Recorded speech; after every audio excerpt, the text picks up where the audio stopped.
Welcome to today's class. So I, Mahesh Bharadwaj, welcome you. So today I've taken one topic from class 12 from the chapter refraction. और आज जो topic हम करने वाले हैं बेटा वो टॉपिक है आपका refraction of light through a prism. अब प्रिज्म जो हम सीबीएसई में या एनसीईआरटी में पढ़ते हैं वो प्रिज्म आपका ट्रायंगुलर प्रिज्म रहता है. अदरवाइज प्रिज्म आपके बहुत तरह के हो सकते हैं. Cuboidal prism, cubical prism, you can have it to be pentagonal prism, you can have it to be hexagonal prism. अलग अलग टाइप्स और भी प्रिज्म के होते हैं, लेकिन यहाँ हम किस प्रिज्म की बात करने वाले हैं? ट्रायंगुलर प्रिज्म की बात करने वाले हैं. अब आपका ट्रायंगुलर प्रिज्म अगर मैं उसको सामने से देखता हूँ, वो सामने से आपको एक ट्रायंगल की फॉर्म में दिखाई देगा बेटा, इस तरह से दिखाई देने वाला है. लेकिन अगर हम कोशिश करें उसका एक 3D शेप बनाने की, तो 3D शेप कैसा बन सकता है? हम उसको इस तरह से बना सकते हैं. I can have a triangle like this. I may choose one more triangle like this. मैंने एक ट्रायंगल और चूज कर लिया है. अब इनको ज्वाइन कर लेता हूं. तो अब आपके पास जो ये शेप बन रहा है, this is more like a prism. ये आपके पास एक प्रिज्म सा बिहेव कर रहा है, प्रिज्म सा अपीयर हो रहा है. आपका ये लाइन यूं ज्वाइन हो जाएगा, ये लाइन यूं ज्वाइन हो जाएगा, ये लाइन यूं ज्वाइन हो जाएगा. Now this will appear more like that 3D shape of a prism. आपके पास एक प्रिज्म की सी शेप बनेगी. अब द पॉइंट इज, इसके कॉरस्पॉन्डिंग होता क्या है? एक ओर से एक रे ऑफ लाइट अंदर जाती है, दूसरी ओर से बाहर निकलती है. मतलब अगर इस फेस पर रे ऑफ लाइट आ रही है, अंदर रिफ्रैक्ट होगा, यहाँ से वो बाहर निकल जाएगा. तो आप दो फेसेस पे क्या ऑब्जर्व कर रहे हैं? अंदर आया, रिफ्रैक्ट होकर बाहर निकल गया, आप क्या बोल दोगे? उसको प्रिज्म बन गया आपके पास. तो इसी तरह का कोई भी ऑब्जेक्ट ग्लास का बना हुआ है, रिफ्रैक्टिंग मीडियम का बना हुआ है, जिसमें आप एक ओर से रे ऑफ लाइट को अंदर जाते हुए ऑब्जर्व कर रहे हो, दूसरी ओर से दूसरे फेस से रे ऑफ लाइट बाहर चला जाता है, उसको आप क्या बोल सकते हैं बेटा? प्रिज्म बोल सकते हैं. सो अगर इस एक सिंपल ट्रायंगुलर प्रिज्म का स्टेटमेंट आपको पढ़ना है, तो हम क्या ब्रीफ कर सकते हैं आपके ट्रायंगुलर प्रिज्म के रिगार्डिंग? आपका ट्रायंगुलर प्रिज्म क्या होता है? ट्रायंगुलर प्रिज्म क्या होता है? आपके पास ट्रायंगुलर प्रिज्म एक ऐसा ऑप्टिकल ऑब्जेक्ट होता है which is having two refracting flat surfaces inclined at an angle to each other. अब आपके पास ये सरफेस आपका रिफ्रैक्टिंग सरफेस है, ये सरफेस भी आपका रिफ्रैक्टिंग सरफेस है, और ये दोनों फ्लैट सरफेसेस हैं. और ये दोनों फ्लैट सरफेसेस एक दूसरे के ऊपर इंक्लाइंड है एक पर्टिकुलर एंगल पर. वो एंगल हमारे पास क्या आ जाता है? ए. इस एंगल ए को हम कहते हैं एंगल ऑफ प्रिज्म. आपका ये एंगल बनता है बेटा एंगल ऑफ प्रिज्म, जो उस एक प्रिज्म के लिए, उस एक पर्टिकुलर प्रिज्म के लिए हमेशा एक स्टैंडर्ड एंगल रहता है. देन ये फेस और ये फेस इसके लिए बन जाता है रिफ्रैक्टिंग सरफेस, क्योंकि यहां से रे ऑफ लाइट अंदर जाएगी, रिफ्रैक्शन यहां ऑब्जर्व करेगा. अंदर रे ऑफ लाइट रिफ्रैक्ट हुआ है, और यहां से रिफ्रैक्ट होकर दोबारा वो रे ऑफ लाइट एमर्ज बाहर हो जाएगी. तो वो जो एमर्जेंट रे आएगा वो इस रिफ्रैक्टेड सरफेस से आएगा. तो ये फेस और ये फेस इस ट्रायंगुलर प्रिज्म का बन जाता है आपका रिफ्रैक्टिंग सरफेस. और ये जो पार्ट रहता है प्रिज्म का, इसको हम कहते हैं base of the prism. We call it to be base of the prism. So basically ये आपके पास एक टर्म है जो हम शुरू में डिस्कस कर रहे हैं. किसके लिए? Refraction of light through prism के लिए, कि आपके पास प्रिज्म होता क्या है. अगर प्रिज्म हमको क्लियर हो जाता है, तो हम बड़ी आसानी से इस कॉन्सेप्ट को समझ सकते हैं बेटा, refraction of light through a prism. मैं इस पार्ट को रब कर देता हूं यहां पर, ताकि रिफ्रैक्शन ऑफ लाइट प्रिज्म के कॉरस्पॉन्डिंग एक बड़ी डायग्राम के थ्रू एक्सप्लेन कर सकूं आप लोगों को. अब मैं यहां एक डायग्राम ड्रॉ कर रहा हूं, बड़ा सा डायग्राम ड्रॉ कर देते हैं. सबसे पहली चीज तो आपको पता लगी गई है कि ये एंगल क्या हो जाएगा? एंगल ए, आपका एंगल ऑफ प्रिज्म. इसको बोल देते हैं बी, इसको बोल देते हैं सी. अब एक ट्रायंगुलर प्रिज्म की फॉर्म में एज्यूम कर रहा हूं मैं इसको. यहां हम क्या बोलेंगे? एक इंसिडेंट रे ले लेते हैं. मैंने एक इंसिडेंट रे ले लिया है, ऐसे इंसिडेंट रे ले लिया है. अब इस सरफेस के लिए यहां पर एक नॉर्मल ड्रॉ कर देंगे हम. सपोज मैं एक नॉर्मल ड्रॉ करता हूं, तो नॉर्मल कुछ इस तरह से आ गया. I mark this to be N1, normal N1. अब जब भी आप ये एक्सपेरिमेंट भी करते हो, क्या होता है? एक रे ऑफ लाइट जब रेयर से टेंशन में जाता है, it bend towards the normal. अब नॉर्मल की ओर बेंड हो गया, मान लो थोड़ा सा ऐसा बेंड हो जाएगा, यूं बेंड हो गया, बेंड हो गया. अब ये रे ऑफ लाइट आपके इस रिफ्रैक्टिंग सरफेस AC पर चला गया है. अब होगा क्या? अब वो डेंसर मीडियम से किस में चला जाएगा? रेयर मीडियम में चला जाएगा. मैं इसको क्या बोल सकता हूं? मान लो ये जो रिफ्रैक्टिंग मीडियम है, इसका refractive index, absolute refractive index μ2 है, और आपका ये मीडियम एयर मीडियम है. अब क्योंकि मैं बोल नहीं रहा हूं कि ये आपके पास एब्सोल्यूट है या नहीं है, सिंपली अगर मैं कहता हूं μ1 इसका रिफ्रैक्टिव इंडेक्स, μ2 इसका रिफ्रैक्टिव इंडेक्स, तो आपको सीधा मान के चलना है कि ये एब्सोल्यूट रिफ्रैक्टिव इंडेक्स है इन दोनों मीडियम के लिए. अब इस पॉइंट पर जब आपका रे ऑफ लाइट जाएगा क्या होगा बेटा, आप ऑब्जर्व करोगे ray of light denser medium से रेयर में जाएगा। अब अगर डेंसर से रेयर में जाएगा, जैसे आपने यहां एक नॉर्मल ड्रॉ करा है वैसे ही एक नॉर्मल आपको यहां भी ड्रॉ करना पड़ेगा। तो हम एक नॉर्मल यहां ड्रॉ कर लेते हैं। ये नॉर्मल हमारे हिसाब से क्या आ गया, N2। ये नॉर्मल आ गया N2। अब होगा क्या, जब रे ऑफ लाइट डेंसर से रेयर में जाएगा it will bend away from normal. क्यों अवे, आपको पता है जैसे ही डेंसर से रेयर में जाता है वेवलेंथ बढ़ जाता है, स्पीड बढ़ जाता है। स्पीड बढ़ जाएगा तो आपके पास ये रे ऑफ लाइट ऐसे बेंड हो गया। अब छोटे छोटे कॉन्सेप्ट पे आते हैं जो यहाँ साथ साथ हमको समझे जा सकते हैं। क्या, इंसिडेंट रे नॉर्मल के साथ जो एंगल बनाती है उसको हम कहते हैं एंगल ऑफ इंसिडेंस। ये जो रे है ये आपका रे है इंसिडेंट रे, ये बाहर वाला रे क्या है, इंसिडेंट रे। और ये जो इसके अंदर रे है इसको हम बोलते हैं refracted ray, we call it to be refracted ray. और ये जो रे बाहर आ रहा है ये क्योंकि एमर्ज हो रहा है किससे, इस ट्रायंगुलर प्रिज्म से एमर्ज होकर बाहर आया है, इसको हम कहेंगे emergent ray, we call it to be emergent ray. अब ये एमर्जेंट रे इस नॉर्मल के साथ एक एंगल बनाता है, that angle have written to be E, जिसको हम कहते हैं एंगल ऑफ एमर्जेंस। हम क्या कहते हैं इसे, एंगल ऑफ एमर्जेंस। अब जाहिर सी बात है यार, आपके पास एक एंगल ऑफ इंसिडेंस है तो कोई ना कोई एंगल ऑफ रिफ्रैक्शन भी होगा। तो ये नॉर्मल है, ये रिफ्रैक्टेड है, इनके बीच में एंगल क्या बन गया है, R1, एंगल ऑफ रिफ्रैक्शन। अब ये रे ऑफ लाइट यहां से यहां तक जा रही है, बाहर का एंगल तो मैंने सीधा लिख दिया क्योंकि एमर्ज होकर बाहर आ रहा है, एंगल एमर्जेंस लिख दिया है। यहां पर भी कोई ना कोई एंगल होगा तो मैं यहां एंगल लिख लेता हूं, एंगल R2। यहां एंगल R1, यहां एंगल R2। अब ये पूरा जो शेप है इसको नाम दे देते हैं कुछ। I've written triangle to be ABC, I can name this to be some point, suppose this is some point M, N1 N2 normal आ गए हैं, इसको मैं कोई पॉइंट P ले लेता हूं, यहां इसको पॉइंट Q ले लेता हूं, इसको कोई पॉइंट R ले लेता हूं, कैपिटल R। और ये अरेंज करते हैं थोड़ा सा। अगर मैं इसे नॉर्मल को थोड़ा आगे एक्सटेंड करता हूं बेटा, इस नॉर्मल को भी थोड़ा आगे एक्सटेंड करता हूं, तो अब ये शेप जो बनेगा A M, suppose this is some point O, AMOP, वो एक क्वाड्रिलेटरल बन जाता है। अब आपके पास यहाँ एंगल R1 है, यहाँ एंगल R2 है, ये एंगल O है, ये कोई पॉइंट P है, ये एंगल ऑफ प्रिज्म है। जो डायग्राम हमको यहाँ फ्रेम करना था तकरीबन हम फ्रेम कर चुके हैं। अब यहाँ पर कुछ नई चीजें जो आपके लिए बिल्कुल नई है वो आपको ब्रीफ करता हूँ। वो क्या होगा, आप ध्यान से देखिए। अगर आप इस रे ऑफ लाइट की बात करते हैं, इस मीडियम में जाकर वो डिविएट हो गया, बेंड हो गया है। अगर वो डिविएट नहीं होता तो कैसे जाता, वो सीधा आगे जाता, ऐसा। ये आपका रे ऑफ लाइट ऐसे जाता। तो आपको क्या पता लगा कि यहां पर आपका एक डिविएशन का एंगल बन गया है, मान लीजिए D1। मान लीजिए ये क्या बन गया है, D1। अब ये रिफ्रैक्टेड रे इधर जा रहा है। अगर ये रिफ्रैक्टेड रे यहां को बेंड नहीं होता तो आपके पास ये रिफ्रैक्टेड रे कुछ इस तरह से आगे जाता, ऐसे आगे जाता। तो आपके पास ये रिफ्रैक्टेड रे इस रे ऑफ लाइट के साथ एक एंगल ऑफ डिविएशन यहां बनाएगा, वो एंगल ऑफ डिविएशन क्या है, D2। तो टेक्निकली जो मुझको समझ आ रहा है, आपका ये इंसिडेंट रे जो इस तरह से ऊपर को जा रहा था, यूं जाना चाहिए था, वो टोटल कितना बेंड हो गया है, यहां से यहां तक बेंड हो गया है। तो यहां पर कितना बेंड हुआ था, एंगल D1, यहां कितना बेंड हुआ, एंगल D2।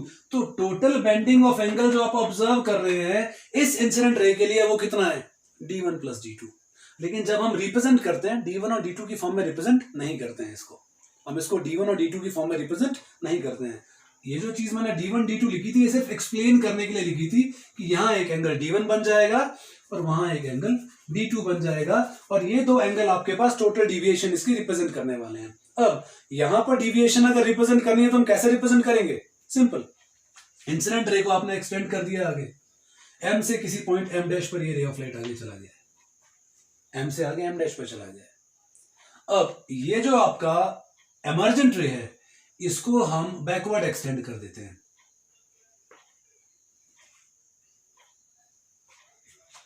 इंसिडेंट रे को फॉरवर्ड एक्सटेंड कर दिया, एमर्जेंट रे को बैकवर्ड एक्सटेंड कर दिया। जिस भी पॉइंट पर इंटरसेक्ट करते हैं उसको हम कोई नाम दे देते हैं। ये पॉइंट P है, इसको मैं कह लेता हूं कोई पॉइंट P डैश, इसको कोई पॉइंट P डैश बोल दिया। ये P है, इसको मैं एक पॉइंट P डैश बोल रहा हूं। तो अब यहां पर मुझको क्या पता लग रहा है, इंसिडेंट रे आगे जा रहा है और डिविएट किसकी फॉर्म में हो रहा है, R की ओर को। तो वो जो एंगल डिविएशन वाला है वो कौन सा एंगल बन रहा है, टोटल ये एंगल बन रहा है। और इसको रिप्रेजेंट करते हैं किससे बेटा, हम इसे लिखते हैं डेल्टा। तो आपका जो टोटल डिविएशन डेल्टा है that is equal to d1 plus d2। ये आपका डायग्राम है जो ये इस ट्राइंगुलर प्रिज्म के कॉरेस्पॉन्डिंग डिविएशन की फॉर्म में हम रिप्रेजेंट करते हैं। तो इनिशियली इस पॉइंट पर डिविएशन हमने एज्यूम करा था d1, जो मैंने यहां लिख दिया है। यहां पर जो आपका ये रे ऑफ लाइट डिविएट हो रहा था वो एंगल बना था d2, तो टोटल डिविएशन क्या बन गया था, d1 प्लस d2। ये टोटल डिविएशन बन गया था। अब वो d1 प्लस d2 मैंने एक और लिख दिया। अब मुझको ये टोटल डिविएशन एक एंगल पर बताना था, तो मैंने क्या करा, इंसिडेंट रे को एक्सटेंड कर दिया आगे, इमर्जेंट रे को एक्सटेंड कर दिया पीछे। अब जहां पर भी वो इंटरसेक्ट करेगा वो एंगल क्या बन गया आपका, total angle of deviation, so delta. अब ये डेल्टा किसके इक्वल होगा, d1 प्लस d2 के, जो आपके पास ट्राइंगुलर प्रिज्म का इंट्रोडक्टरी पार्ट है। आई होप डायग्राम आप लोगों को समझ आ गया है। अब जब बेटा आपका डायग्राम वाला पार्ट हो जाता है, इसके बाद इस पूरे आर्टिकल में करने के लिए कुछ खास नहीं होता है, क्योंकि हम सिंपल मैथमेटिक्स के कॉन्सेप्ट अप्लाई करते हैं। हमको सिर्फ डायग्राम समझना होता है, बाकी जो सारे कॉन्सेप्ट है वो मैथ्स के कॉन्सेप्ट हैं, बड़े बेसिक कॉन्सेप्ट है मैथ्स के, जो हम इसके अक्रॉस अप्लाई करते हैं। समझ आ रहा है। अब वो अप्लाई करने के लिए हम कुछ ट्राइंगल फ्रेम करेंगे। यहाँ पर सबसे पहली चीज तो ध्यान से देखो, ये एंगल ऑफ इंसिडेंस है I। अब आपके पास ये नॉर्मल जा रहा है नीचे को, कहां पर, O पर। ये जा रहा है किसी पॉइंट P डैश पर। अब ये सेंट्रल लाइन आगे जा रहा है किसी पॉइंट P पर। अब आपका ये लाइन और ये लाइन, ये एंगल वर्टिकली ऑपोजिट एंगल बन रहा है। अगर वर्टिकली ऑपोजिट एंगल बन रहा है तो आपका, अगर ये I है तो ये टोटल एंगल भी क्या होगा, I हो जाएगा। अब द पॉइंट इज, अगर ये टोटल एंगल भी I हो जाएगा और आपका ये एंगल, यहां ध्यान से देखिए, ये एंगल क्या है, R1, this angle is R1, तो आपका ये एंगल, ये वाला एंगल क्या बन जाएगा, दैट इज दिस एंगल। ये एंगल बन जाएगा आपका I माइनस R1। तो मैं यहां लिख दूंगा इसको, this angle is I minus R1, this become equal to I minus R1। अब इसके बाद आता है दूसरा पार्ट। ये तो सीधा मैकेनिज्म है, वर्टिकली ऑपोजिट एंगल है, ये I है, तो आपके पास ये I है, तो ये टोटल एंगल ये भी क्या होगा, I। अगर ये R1 है तो ये क्या बन गया, I माइनस R1, सीधा मैकेनिज्म। अब उसके बाद आता है उस एंड पर जो आपका टर्मिनल P है, जो आपका ये टर्मिनल P है, इस टर्मिनल P पर एक रे ऑफ लाइट ऐसे जा रहा है, दूसरा रे ऑफ लाइट ऐसे जा रहा है। ये एंगल ऑफ इमर्जेंस आ गया है, मुझको पता लग गया है, ई एंगल ऑफ इमर्जेंस आ गया है। अब अगर ई एंगल ऑफ इमर्जेंस आ गया है, मुझको ये भी दिख रहा है कि यहां पर एक एंगल यहां बन रहा है R2। ये टोटल एंगल क्या होगा, वर्टिकली ऑपोजिट एंगल है, अगर ये ई है तो ये भी क्या बन जाएगा, ई। तो आपका ये एंगल भी क्या होगा, टोटल एंगल ई। अब अगर ये R2 है तो आपके पास ये वाला हिस्सा एंगल का क्या बन जाएगा, E माइनस R2। तो आपका ये जो एंगल बन रहा है बेटा, इस एंगल का वैल्यू क्या बन जाएगा, it will become E minus R2।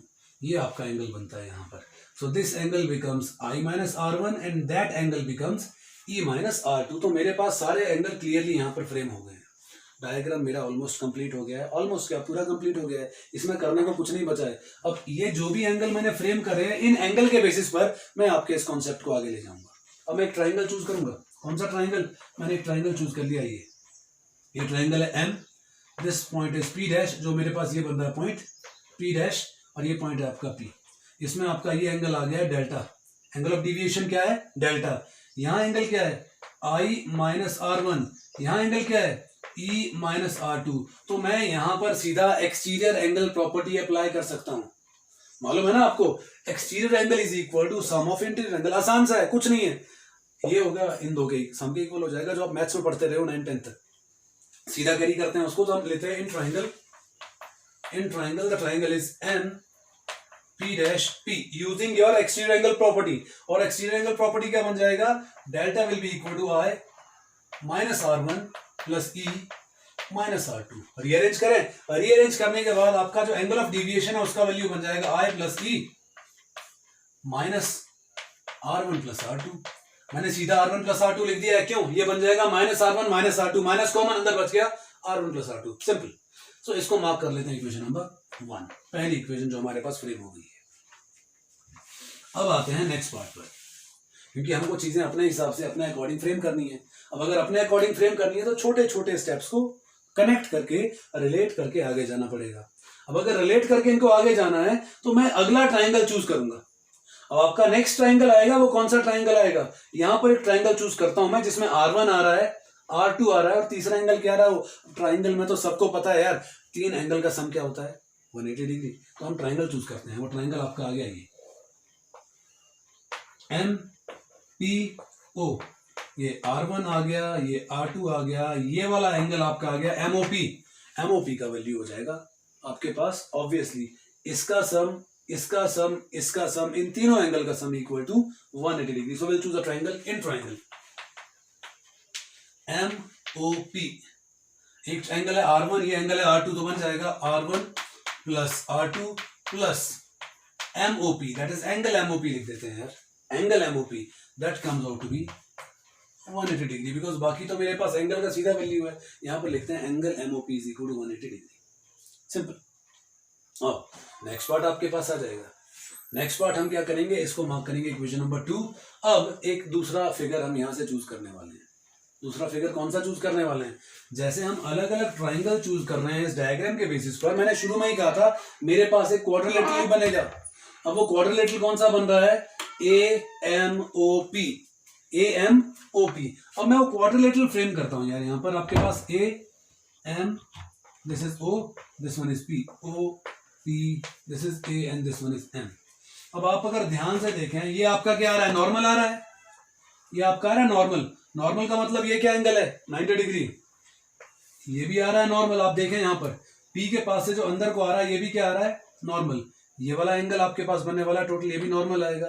यहां से अंदर आया, ये भी नॉर्मल आएगा। क्यों, नॉर्मल का मतलब क्या है, अरे इधर 90, इधर 90, इधर 90, इधर 90, सारा एंगल 90।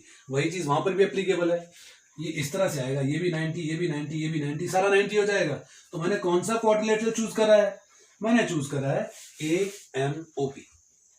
अब AMOP, किसी भी क्वाड्रिलेटरल के चारों एंगल का सम कितना होता है भाई, 360 डिग्री। आसान सा कॉन्सेप्ट है, अप्लाई करते हैं। तो हम ट्राइंगल लिख देते हैं यहां पर, इन क्वाड्रिलेटरल, इन क्वाड्रिलेटरल। आपकी क्वाड्रिलेटरल कौन सी बन गई है बेटा, AMOP, AMOP। अब इस क्वाड्रिलेटरल AMOP में आपके पास ऊपर आ गया एंगल ऑफ प्रिज्म A, ये एंगल आ गया है 90, ये आ गया है एंगल MOP प्लस ये एंगल आपके पास आ गया, फिर से नॉर्मल के साथ है, ये एंगल आ गया 90, ये किसके इक्वल होगा, 360 डिग्री के। 90 प्लस 90 180, सॉरी यहां प्लस लिखना भूल गया, 90 प्लस 90 180, तो ये बन गया आपका A plus angle MOP plus 180 is equal to 360। अब इसको अगर फर्दर और सॉल्व करें तो और आसान हो जाएगा यार, ये बन जाएगा A plus angle MOP is equal to 360 minus 180, अरे 18 दूनी 36, क्या बन गया 180 डिग्री। मार्क कर दिया इक्वेशन नंबर 3। तो मेरे पास 3 इक्वेशन बन गए हैं। पहला बन गया है डिविएशन का, वो था I plus E minus R1 plus R2, आसान सा इक्वेशन है।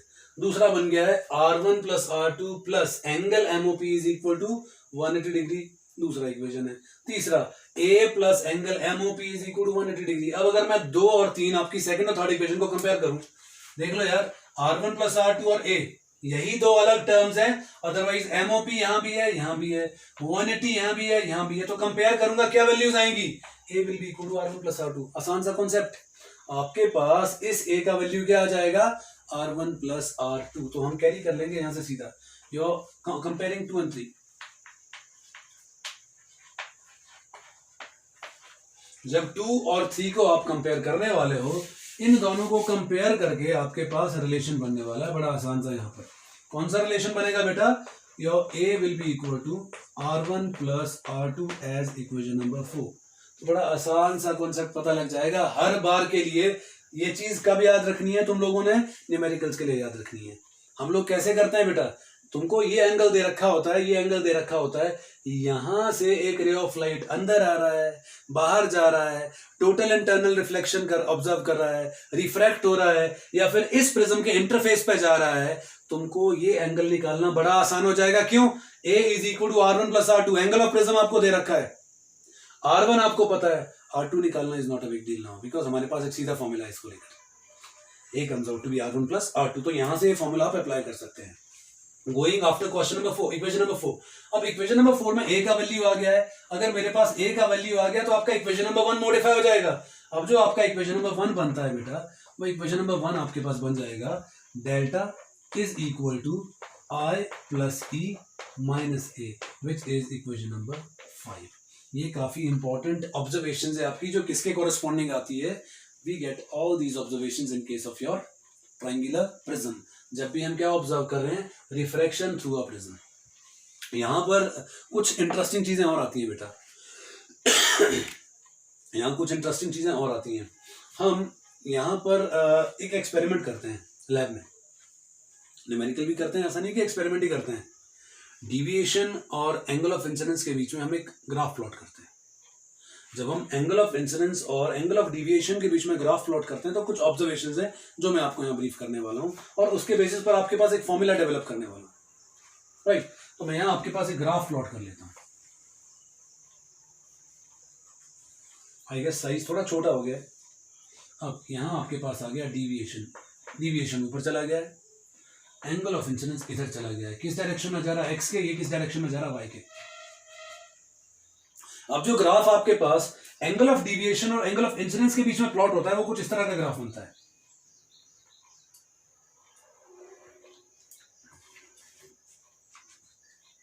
अब ये ग्राफ कैसा प्लॉट हुआ है, ध्यान से देखना है. एंगल ऑफ इंसिडेंस का वैल्यू बहुत कम है, 0 है. उस टाइम डिविएशन का वैल्यू बहुत ज्यादा है. अब आप क्या करते हो, एंगल ऑफ इंसिडेंस का वैल्यू इंक्रीज करना शुरू करते हो, तो आपके एंगल ऑफ डिविएशन का वैल्यू क्या होता है, डिक्रीज होना शुरू होता है. इंसिडेंस बढ़ा, डिविएशन डिक्रीज हुआ. अब इस पॉइंट पर आकर एक पर्टिकुलर वैल्यू आपके पास एंगल ऑफ इंसिडेंस का आ रहा है. उस पॉइंट पर आकर आपका जो डिविएशन है वो अपनी मिनिमम वैल्यू अटेन करता है, जिसको हम कहते हैं एंगल ऑफ मिनिमम डिविएशन. हम इसे क्या कहते हैं बेटा, एंगल ऑफ मिनिमम डिविएशन. अगर इसके बाद भी अब अगर मैं आई का वैल्यू इंक्रीज करूंगा तो आपका डिविएशन का वैल्यू भी क्या होता है, इंक्रीज होना शुरू हो जाता है. याद क्या रखना है, पहले इस मैकेनिज्म में आई का वैल्यू आपने क्या करा है, इंक्रीज करा है.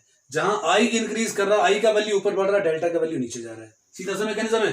ये आई है आपका, ये ऊपर जा रहा है, आपका डेल्टा का वैल्यू नीचे आ रहा है. वो एक पर्टिकुलर पॉइंट पर जाकर अपनी मिनिमम वैल्यू अटेन करेगा. अगर उसके बाद भी मैं एंगल ऑफ इंसिडेंस का वैल्यू इंक्रीज करता हूं तो आपके पास एंगल ऑफ डिविएशन का वैल्यू भी क्या होता है, इंक्रीज होना शुरू हो जाता है. अब एंगल ऑफ मिनिमम डिविएशन को लेकर कुछ इंपॉर्टेंट ऑब्जर्वेशंस हैं. क्या ऑब्जर्वेशंस हैं, वो यहां अभी आपको बताता हूं.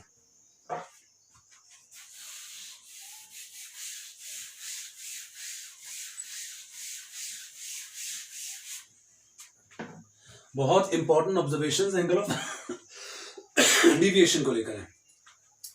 मैंने आपसे पहले ही कहा था, आपका जो रिलेटिव रिफ्रैक्टिव इंडेक्स है, एब्सोल्यूट रिफ्रैक्टिव इंडेक्स की फॉर्म में कैसे लिखा जाता है, mu is equal to mu two upon mu one, ऐसे लिख देते हैं हम लोग. अगर मैं आई और आर की फॉर्म में लिखूं तो क्या बन जाएगा, ये बन जाता है आपका sine I upon sine R, ऐसे लिख देते हैं. ये आपके पास फॉर्मूला बनता है किसका बेटा, रिफ्रैक्टिव इंडेक्स का. अब यहाँ एंगल ऑफ डिविएशन को लेकर बड़ी इंपॉर्टेंट ऑब्जर्वेशंस है. ऑब्जर्वेशंस क्या हैं, ऑब्जर्वेशंस ये हैं कि आपने क्या याद रखना है, आपने ये याद रखना है कि आपके पास जब भी एंगल ऑफ डिविएशन का मिनिमम वैल्यू आएगा, जब भी एंगल ऑफ डिविएशन का मिनिमम वैल्यू आएगा, उस एक पॉइंट पर आपके पास ये जो एंगल ऑफ इंसिडेंस है और ये जो एंगल ऑफ इमर्जेंस है, इनका वैल्यू इक्वल हो जाएगा. याद रखना है, when delta is equal to delta M, जब angle of deviation angle of minimum deviation के इक्वल आ गया, डेल्टा का वैल्यू डिक्रीज हो रहा है. क्या हो रहा है, आई का वैल्यू इंक्रीज हो रहा है और डेल्टा का वैल्यू डिक्रीज हो रहा है. जब वो मिनिमम वैल्यू अटेन करेगा, उस मिनिमम वैल्यू पर आपका जो एंगल ऑफ इंसिडेंस है और वो एंगल ऑफ इमर्जेंस है, दोनों का वैल्यू इक्वल होगा, और तभी इक्वल होगा बेटा, और कभी इक्वल नहीं होगा. Otherwise angle of incidence angle of emergence triangular prism में कभी इक्वल नहीं होते. यहां इक्वल कब होंगे, जब डेल्टा का वैल्यू डेल्टा एम के इक्वल आएगा, तब आई का वैल्यू ई के इक्वल आएगा. ये एक कंडीशन है. सो अगर आपको बोला जाता है मिनिमम डिविएशन के लिए आपके पास कंडीशन क्या है, आप बोल दोगे angle of incidence is always equal to angle of emergence. First condition आप बोल सकते हैं. याद रखने के लिए आपके पास एक कंडीशन ये हो सकती है कि अच्छा I will always be equal to E, तो मतलब delta will be equal to delta M. और जब आई का वैल्यू ई के इक्वल होगा तो आपका ये R1 और R2 है, इन दोनों का वैल्यू भी क्या हो जाएगा, सेम. तो यहां या तो ये होगा, और R1 will be equal to R2 will be equal to R. दूसरी पॉसिबिलिटी क्या आ जाएगी, angle of incidence angle of emergence equal हो गए हैं, नहीं तो R1 will be equal to R2 will be equal to R. और तीसरा जो कॉन्सेप्ट यहां पर आसानी से समझा जा सकता है वो ये कि आपका ये जो रिफ्रैक्टेड रे ऑफ लाइट है आपके इस प्रिज्म के बेस के क्या आ जाएगा, पैरेलल। तो आपके पास तीन पॉसिबिलिटीज है याद रखने के लिए। आपको कभी भी बोला जाता है कि आपको मिनिमम डिविएशन के लिए कंडीशन क्या है, आप बोल सकते हो जो रिफ्रैक्टेड रे प्रिज्म के अंदर है वो बेस के पैरेलल जाएगी। दूसरी कंडीशन क्या हो सकती है, R1 और R2 जो दोनों रिफ्रैक्टिंग एंगल है उनका वैल्यू सेम हो सकता है। तीसरा पॉसिबिलिटी क्या हो सकता है, अगर आपको कोई भी एक याद नहीं आ रहा तो आप आसानी से एक कंडीशन बोल सकते हो। तीसरा क्या होगा, in case of triangular prism angle of incidence and angle of emergence are never equal except when आपके पास एंगल ऑफ डिविएशन का वैल्यू क्या आ जाएगा, मिनिमम। तो आप ध्यान से देख सकते हैं, बाकी एंगल ऑफ डिविएशन का वैल्यू ना हर जगह दो दो आएगा।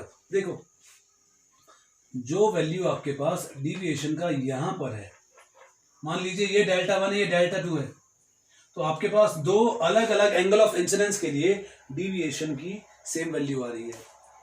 यहां देखेंगे यहां भी डिविएशन सेम है, यहां भी डिविएशन सेम है, लेकिन एंगल ऑफ इंसिडेंस दोनों केसेस में क्या है, डिफरेंट है। लेकिन मिनिमम वैल्यू कितनी बार आएगी, वो सिर्फ एक बार आएगी बेटा, जो आपके पास डेल्टा एम को रिप्रेजेंट करेगी और उसको लेकर कंडीशंस आपके पास यहां आ जाएंगी। अब इस कॉन्सेप्ट को हम रिफ्रैक्टिव इंडेक्स निकालने के लिए अप्लाई करने वाले हैं, क्योंकि आपको न्यूमेरिकल करने को आते हैं, इस पे इवन एक्सपेरिमेंट करने को आता है आपका, जो परफॉर्म करते हो आप प्लस 2 में 12th में। अब यहां पर आपके पास फॉर्मूला क्या बनेगा, रिलेशन क्या है, mu is equal to sine I upon sine R. अब डिविएशन की बात कर रहे हैं हम लोग, अब डिविएशन की बात करते हैं तो आपके पास ये जो रिलेशन है यहां हमने कर रखा है, delta is equal to I plus E minus A. मैंने पहले ही बोल दिया आपके पास आई और ई क्या बन जाएगा, इक्वल। इक्वल बन जाएगा तो आपका इक्वेशन नंबर 5 मॉडिफाई हो जाएगा। Delta will become delta M, I और ई और आई तो इक्वल हो जाएगा कब, डेल्टा मिनिमम डिविएशन पर, तो ये बन जाएगा आई प्लस आई, लास्ट में क्या है ए, तो आई प्लस आई क्या बन गया 2i। तो यहां से आपके पास डेल्टा एम, ए को इधर ले आते हैं, प्लस ए, ये आपके पास फॉर्मूला क्या बन रहा है बेटा, I plus delta M plus A will be equal to 2i।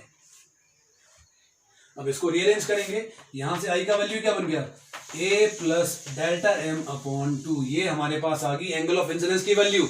इसको मार्क कर लेते हैं इक्वेशन नंबर 6। अब इसी तरह से मेरे पास निकालना क्या है, अब एंगल ऑफ रिफ्रैक्शन निकालना पड़ेगा।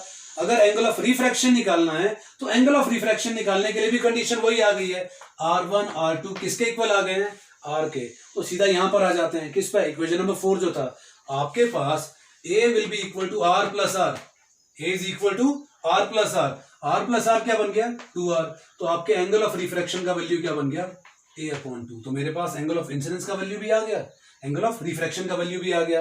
अब जब ये दोनों वैल्यूज आ गई है, मैं आसानी से यहाँ क्या है, रिफ्रैक्टिव इंडेक्स निकाल सकता हूँ। तो अब रिफ्रैक्टिव इंडेक्स का जो आपका फॉर्मूला है वो मॉडिफाई हो जाएगा in terms of minimum deviation, क्योंकि सीधा फॉर्मूला तो आप अप्लाई कर सकते हो, लेकिन अगर आपको मिनिमम डिविएशन की फॉर्म में फॉर्मुलेट करना है, न्यूमेरिकल सॉल्व करना है, तो आपको अप्लाई ये कॉन्सेप्ट करना पड़ेगा, ये वाला, जहां हम बोलते हैं mu is equal to sine I upon sine R, I का value becomes sine of A plus delta M upon 2 divided by sine of A upon 2, जो आपका कॉन्सेप्ट पूरा करता है refraction for a triangular prism. ये आपका triangular prism का refraction का कॉन्सेप्ट कंप्लीट करता है बेटा। सो आई होप जो चीजें हमने डिस्कस करी हैं आप लोगों को सबको समझ आ गई हैं। सो लाइक ऑलवेज, जैसे मैं आपसे कहता हूं, do like share and subscribe my channel. Thank you.